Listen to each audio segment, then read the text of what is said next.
नमस्कार दोस्तों, स्वागत है आप सभी का आपके अपने YouTube चैनल ऑनलाइन शिविर डीके में। आज हम देखेंगे आने वाले सीटेट एग्जाम 2022-23 के लिए सीडीपी से संबंधित 30 प्रश्नों का एक प्रैक्टिस सेट। प्रैक्टिस सेट आपके लिए काफी हेल्पफुल होने वाला है आपकी आने वाली एग्जाम के लिए। तो चलिए बिना देर के स्टार्ट करते हैं और देखते हैं आज के सीडीपी से संबंधित top 30 most MP question. First question की बात करते हैं तो यहाँ पर है, एक जुड़वा भाइयों में से एक को सामाजिक आर्थिक रूप से धनाढ़ परिवार के द्वारा गोद लिया जाता है, दूसरे को एक निर्धन परिवार के द्वारा, और 1 वर्ष के बाद उनके बुद्धि लब्धांक के बारे में निम्नलिखित में से क्या अवलोकित होने की सर्वाधिक संभावना रहेगी। 4 विकल्प इस प्रकार से हैं। धनी सामाजिक आर्थिक परिवार वाले लड़के की अपेक्षा निर्धन परिवार वाला लड़का अधिक अंक प्राप्त करेगा। दूसरा है, सामाजिक आर्थिक स्तर बुद्धि लब्धांक को प्रभावित नहीं करता। थर्ड है, निर्धन परिवार वाले लड़की की अपेक्षा धनी सामाजिक आर्थिक परिवार वाला लड़का अधिक अंक प्राप्त करेगा। या फिर दोनों समान रूप से अंक प्राप्त करेंगे। तो देखिए यहाँ पर जो प्रश्न हमसे कह रहा है, तो यहाँ पर हमें देखना है यह है कि बुद्धि लब्धांक क्या सामाजिक स्तर या आर्थिक स्तर के कारण कम हो सकता है। तो सीधा सा उत्तर होगा कि बुद्धि लब्धांक जो होता है उसको सामाजिक आर्थिक स्तर जो है वो प्रभावित नहीं करता है, क्योंकि ये यदि प्रभावित करता तो जो गरीब बच्चे हैं उनका आईक्यू जो होता है बहुत ही कम रहता है ना। सिर्फ अमीर या जो धनाढ़ी हैं उनका ही आईक्यू बहुत तेज रहता, परंतु ऐसा नहीं होता है। बुद्धि लब्धांक जो है उसको सामाजिक आर्थिक स्तर प्रभावित नहीं कर पाएगा। तो दूसरा विकल्प इसमें बन जाएगा हमारे लिए उत्तर। काफी अच्छा प्रश्न था। अगले प्रश्न की बात करें तो अगला प्रश्न आता है, निम्नलिखित में से कौन सा सीखने के लिए अधिकतम रूप से अभिप्रेरित करता है। तो सीखने के लिए अधिकतम रूप से अभिप्रेरित करेगा बहुत सरल या कठिन लक्ष्यों का चयन करने की प्रवृत्ति, या लक्ष्यों को प्राप्त करने में व्यक्तिगत संतुष्टि, बाह्य कारक, असफलता से बचने के लिए अभिप्रेरण। तो देखिए यहाँ पर हम कह सकते हैं कि लक्ष्यों को प्राप्त करने में जो व्यक्तिगत संतुष्टि होगी वो सबसे ज्यादा यहाँ पर अभिप्रेरित करेगा। देखिए जब हम कोई भी कार्य करते हैं, कुछ भी सीखना चाहते हैं, तो जैसे जैसे हमें मान लीजिए हमने एक बड़ा लक्ष्य भी बनाया और उस बड़े लक्ष्य को जो प्राप्त करने के लिए हम छोटे छोटे टारगेट उसके लिए जो सेट करते हैं, वो जब हमारे कंप्लीट होते जाते हैं ना, तो हमारा एक अंदर से संतुष्टि मिलती है, कॉन्फिडेंस बनता है हमारा कि हमने चलो इतना तो कर लिया है, ऐसा हम कर सकते हैं। तो बिल्कुल हम अभिप्रेरित रहेंगे, है ना, उस कार्य को करने के लिए प्रेरित बने रहेंगे और हम धीरे धीरे उसमें लगे रहेंगे। तो एक न एक दिन जाकर के हमारा जो बड़ा लक्ष्य है वो भी निश्चित रूप से पूर्ण होगा। तो यहाँ पर जो लक्ष्य है, लक्ष्य को प्राप्त करने में जो व्यक्तिगत संतुष्टि है वो हमें अभिप्रेरित यहाँ पर करेगी। तो दूसरा विकल्प इसके लिए सही उत्तर है। आगे बढ़ते हैं, अगला प्रश्न आता है, मोनिका जो गणित की शिक्षिका है राधिका से एक प्रश्न पूछती है और राधिका से कोई उत्तर न मिलने पर वह तुरंत मोहन से दूसरा प्रश्न पूछती है। जब उसे महसूस होता है कि मोहन उत्तर बताने में संघर्ष कर रहा है तो वह अपने प्रश्न के शब्दों को बदलती है। मोनिका की यह प्रवृत्ति जो है ये प्रदर्शित करती है कि वह अपने सवाल के प्रति थोड़ा घबरा गई है, मोहन का पक्ष लेकर लिंग भेद भूमिकाओं को रूढ़िबद्धता को बढ़ावा दे रही है, या फिर राधिका को किसी उलझनपूर्ण स्थिति में नहीं डालना चाह रही। और फोर्थ है, इस तथ्य से पूर्णतः परिचित है कि राधिका सवालों के जवाब देने के योग्य नहीं है।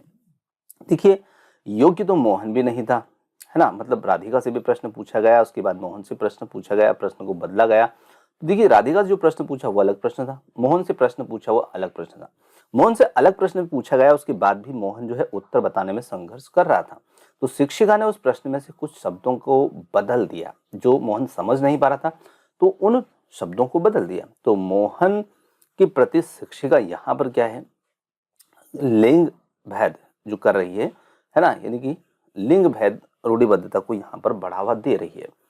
तो निश्चित रूप से शिक्षिका जो व्यवहार है यहाँ पर ये मोहन का पक्ष लेने के पक्ष में दिखा रहा है और मोहन का पक्ष लेकर लिंग भूमिकाओं में रूढ़िबद्धता को बढ़ावा दे रही है। तो दूसरा विकल्प बिल्कुल यहाँ पर सही होगा।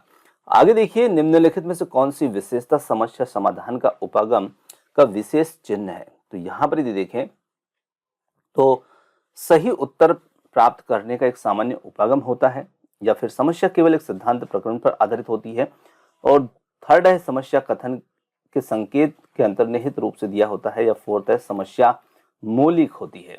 तो यहाँ पर हम कह सकते हैं कि कौन सी विशेषता समस्या समाधान का उपगम का विशेष चिन्ह है? समस्या कथन में संकेत अंतर्निहित रूप से दिया होता है। तो निश्चित रूप से देखिए, जब भी प्रश्न होता है तो एक बात ध्यान रखिए, प्रश्न में उत्तर होता है, प्रश्न में उत्तर छुपा होता है।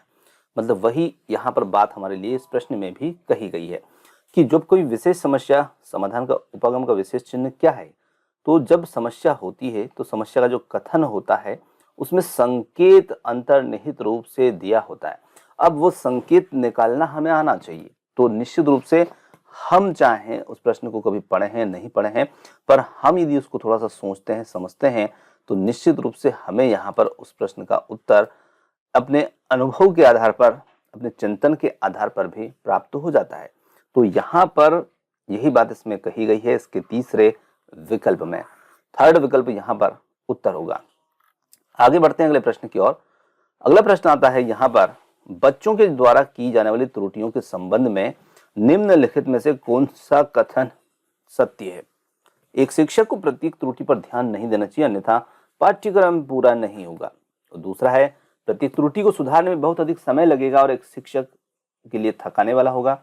स्वयं बच्चों के द्वारा त्रुटियों को सुधारा जा सकता है, इसलिए शिक्षक को उन्हें तुरंत नहीं सुधारना चाहिए। और अगला आता है, यदि एक शिक्षक कक्षा के सभी बच्चों की त्रुटियों को सुधारने के लिए योग्य नहीं है तो यह शिक्षक की शिक्षा व्यवस्था असफल है। तो बिल्कुल यहाँ पर त्रुटियों के विषय में यही कथन सही बात कर रहा है, क्योंकि यदि एक शिक्षक कक्षा के सभी बच्चों की त्रुटियों को सुधारने के योग्य नहीं है तो यह संकेत करता है कि शिक्षक की शिक्षा व्यवस्था असफल है।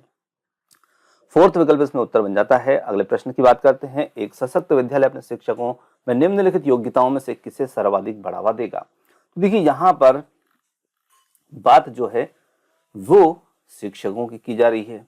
तो यहाँ पर शिक्षकों को निम्नलिखित में से किसमें सर्वाधिक बढ़ावा देगा? प्रतिस्पर्धात्मक अभिवृत्ति, परीक्षण करने की प्रवृत्ति, स्मृति, अनुशासित स्वभाव। देखिए, शिक्षक का अनुशासित स्वभाव तो होता ही है, पर यहाँ पर एक सशक्त विद्यालय की बात की जा रही है और उसमें प्रतिस्पर्धात्मक अभिवृत्ति, ऑप्शन नंबर फर्स्ट यहाँ पर उत्तर होगा। चलिए आगे देखते हैं। भाषा के अर्थ में सबसे छोटी इकाई रिक्त स्थान होती है।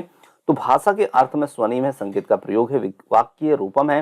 तो यहाँ पर उत्तर हो जाता है भाषा के अर्थ में सबसे छोटी इकाई स्वनिम होगा। अगला प्रश्न आता है यहाँ पर, बुद्धि लब्धांक सामान्यतः रिक्त स्थान रूप से शैक्षणिक निष्पादन से संबंधित होते हैं। तो देखिए, बुद्धि लब्धांक जो होते हैं सामान्यतः मध्यम, कम से कम, पूर्ण या फिर उच्च। तो उच्च रूप से ये शैक्षणिक निष्पादन से संबंधित होते हैं।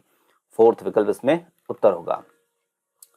बहुबुद्धि सिद्धांत निम्नलिखित निहितार्थ देता है सिवाय। तो यहाँ पर यदि हम देखें तो बहुबुद्धि सिद्धांत निम्नलिखित निहितार्थ देगा सिवाय संवेगात्मक बुद्धि लब्धि से संबंधित नहीं है, या फिर बुद्धि प्रक्रमण संक्रियाओं का एक विशिष्ट समुच्चय है जिसका उपयोग एक व्यक्ति द्वारा समस्या समाधान के लिए किया जाता है, या फिर विषयों को विभिन्न तरीकों से प्रस्तुत किया जा सकता है और विविध तरीकों से सीखने का आकलन प्रस्तुत किया जा सकता है।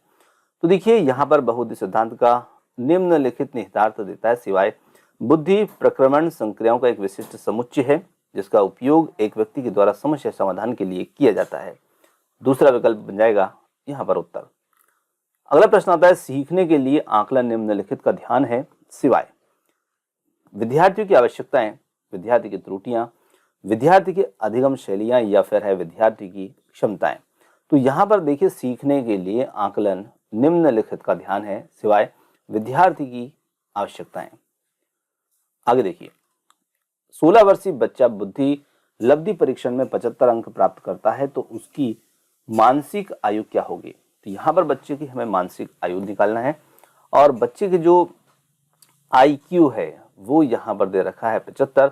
तो बच्चे की आयु कितनी निकल के आएगी? तो यहाँ पर उसकी आयु जो है वो निकल के आ जाएगी 12 वर्ष। देखिए, हम IQ के लिए जो सूत्र प्रयोग में लाते हैं तो वो हमारा होता है IQ बराबर यहाँ पर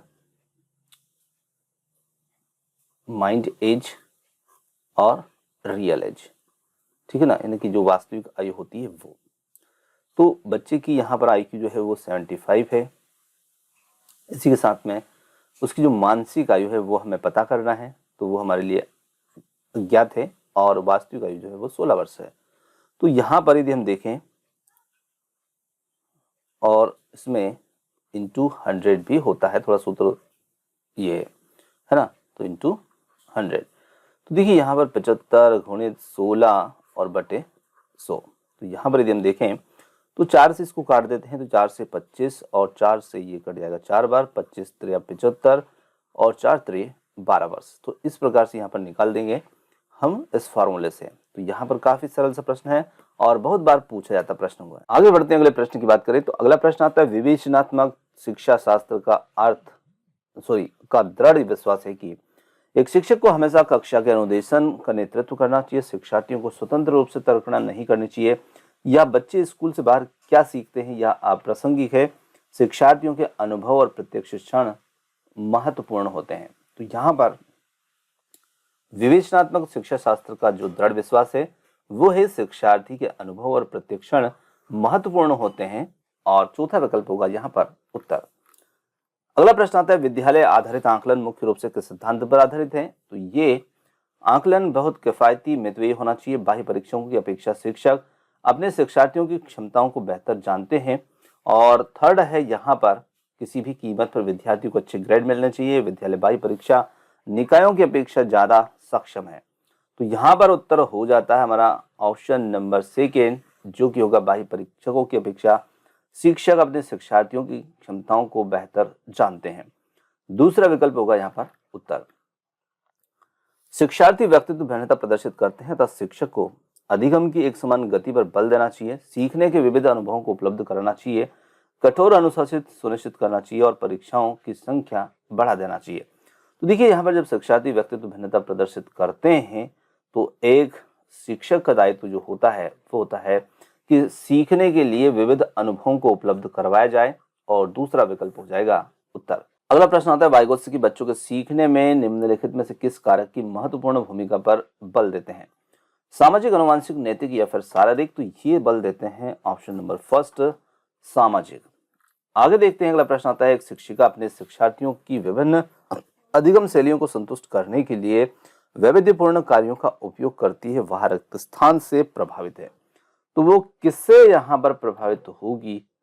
पियाजे के संज्ञानात्मक विकास के सिद्धांत, कोलबर्ग के नैतिक विकास के सिद्धांत, गार्डनर के बहुबुद्धि सिद्धांत, या फिर है वाइगोत्स्की के सामाजिक सांस्कृतिक सिद्धांत। तो देखिए जब विभिन्न अधिगम शैलियों का वो प्रयोग करती है और वैविध्यपूर्ण कार्यों का उपयोग करती है तो वो गार्डनर के बहुबुद्धि सिद्धांत का यहाँ पर प्रयोग कर रही है। प्रश्न आता है, एक शिक्षिका अपने आप से कभी भी प्रश्नों के उत्तर नहीं देती, वह अपने विद्यार्थी को उत्तर देने के लिए समूह चर्चाएं, सहयोगात्मक अधिगम अपनाने के लिए प्रोत्साहित करती है, और यह उपगम रिक्त स्थान के सिद्धांत पर आधारित है। सक्रिय भागीदारिता, अनुदेशनात्मक सामग्री के उचित संगठन, अच्छा उदाहरण प्रस्तुत करना, भूमि का प्रतिरूप, या फिर है सीखने की तत्परता। तो यह उपागम जो है ये सक्रिय भागीदारिता के सिद्धांत पर आधारित होगा, ऑप्शन नंबर फर्स्ट। निम्नलिखित में से कौन सा शिक्षक से संबंधित अधिगम को प्रभावित करने वाला कारक है? विषय में वस्तु में प्रवीणता, बैठने की उचित व्यवस्था, शिक्षण अधिगम संसाधनों की उपलब्धता, या फिर विषय वस्तु या अधिगम अनुभवों की प्रकृति। तो यहाँ पर हम कह सकते हैं कि सभी शिक्षक से संबंधित अधिगम को जो प्रभावित करने वाला कारक होगा वो यहाँ पर रहेगा विषय वस्तु में प्रवीणता, क्योंकि एक शिक्षक को अपने विषय वस्तु में प्रवीण होना काफी महत्वपूर्ण होगा। चलिए आगे देखिए,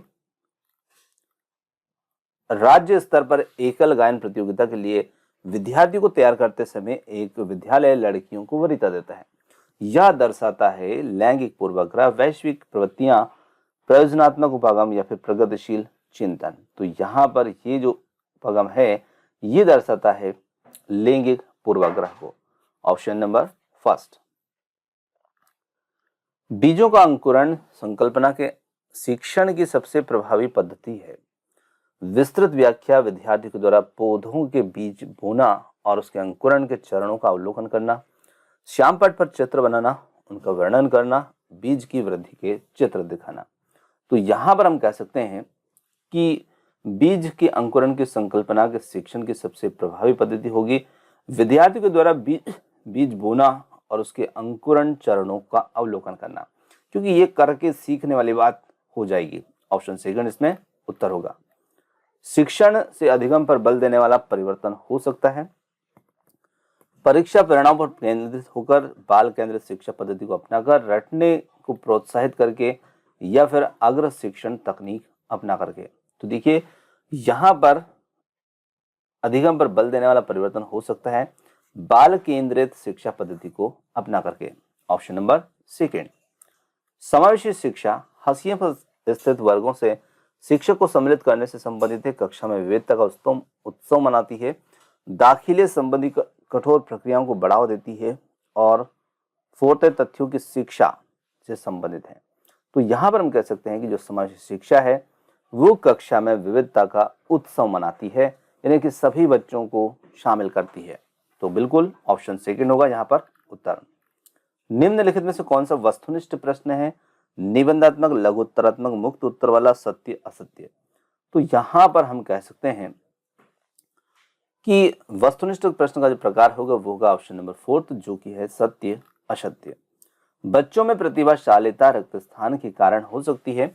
एकल एक संसाधन समृद्ध वातावरण, सफल माता पिता, एक अनुशासित दिनचर्या, अनुवांशिकता और वातावरण के बीच अंतरक्रिया। तो देखिए बच्चों में प्रतिभाशालीता जो होती है वो अनुवांशिकता और वातावरण के बीच एक अंतरक्रिया के कारण से होती है, और फोर्थ विकल्प इसमें उत्तर होगा। अगला प्रश्न है, सामाजिक आर्थिक रूप से वंचित पृष्ठभूमि से आने वाले बच्चों को कक्षा के माहौल की आवश्यकता होती है जो उनकी सांस्कृतिक और भाषाई ज्ञान को महत्व देता है और उनका उपयोग करता है, उनकी भाषा के उपयोग को हतोत्साहित करता है ताकि वे मुख्य धारा की भाषा सीख सकें। थर्ड है, बच्चों को उनकी क्षमताओं के आधार पर वर्गीकृत करता है और उन्हें अच्छा व्यवहार सिखाता है। तो यहाँ पर उत्तर होगा उनके सांस्कृतिक और भाषाई ज्ञान को महत्व देता है और उनका उपयोग करता है। पहला विकल्प यहाँ पर उत्तर होगा।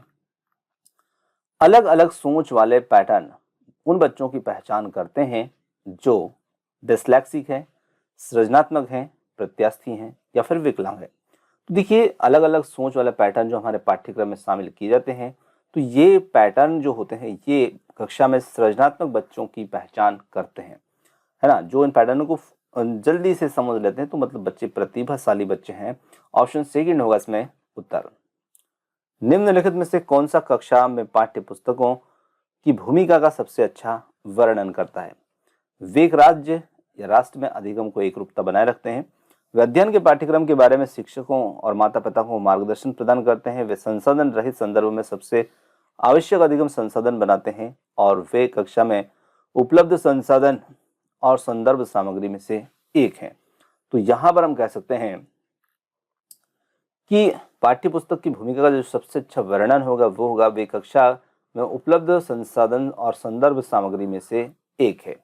चौथा विकल्प यहाँ पर उत्तर होगा। राष्ट्रीय पाठ्यचर्या फ्रेमवर्क 2005 ने अपनी समझ रिक्त स्थान से प्राप्त की। व्यवहारवाद, रचनावाद, संज्ञानात्मक सिद्धांत या फिर मानवतावाद। तो यहाँ पर उत्तर बन जाता है रचनावाद से। चलिए अगला प्रश्न आता है, कक्षा में बच्चों को प्रेरित समझा जा सकता है यदि वे कक्षा में अनुशासन बनाए रखते हैं, वे सभी उपस्थिति में नियमित हैं, वे शिक्षक से स्पष्टीकरण प्राप्त करने के लिए प्रश्न पूछते हैं, वे अच्छी तरह से वर्दी पहने स्कूल आते हैं। तो देखिए बच्चों को हम प्रेरित तब समझ सकते हैं जब वे शिक्षक से स्पष्टीकरण प्राप्त करने के लिए प्रश्न पूछते हैं। ऑप्शन थर्ड होगा यहाँ पर उत्तर। दोस्तों एक प्रश्न हमारा जो था वो थोड़ा सा मिसप्रिंट था, तो इसलिए उसको अवॉइड कर दिया था, तो उसके बदले में यहाँ पर एक और क्वेश्चन आपको दिया जा रहा है। निम्नलिखित में से कौन सा विकल्प प्रगतिशील शिक्षा का सबसे अच्छा वर्णन करता है? तो देखिए प्रगतिशील शिक्षा जो है वो थीमेटिक इकाइयां, नियमित इकाई परीक्षण, रैंकिंग, व्यक्तिगत अधिगम, क्षमता समूह बनाना, छात्रों की लेबलिंग, परियोजना विधि या समूह बनाना, और करके सीखना, परियोजना विधि, सहयोग से सीखना।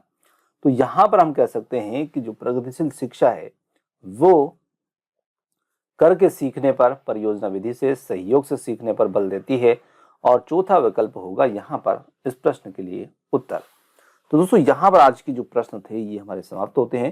क्वेश्चन आपको कैसे लगे कमेंट्स करके जरूर बताइएगा, और वीडियो पसंद आया हो तो वीडियो को लाइक, शेयर, चैनल को सब्सक्राइब करना मत भूलिएगा।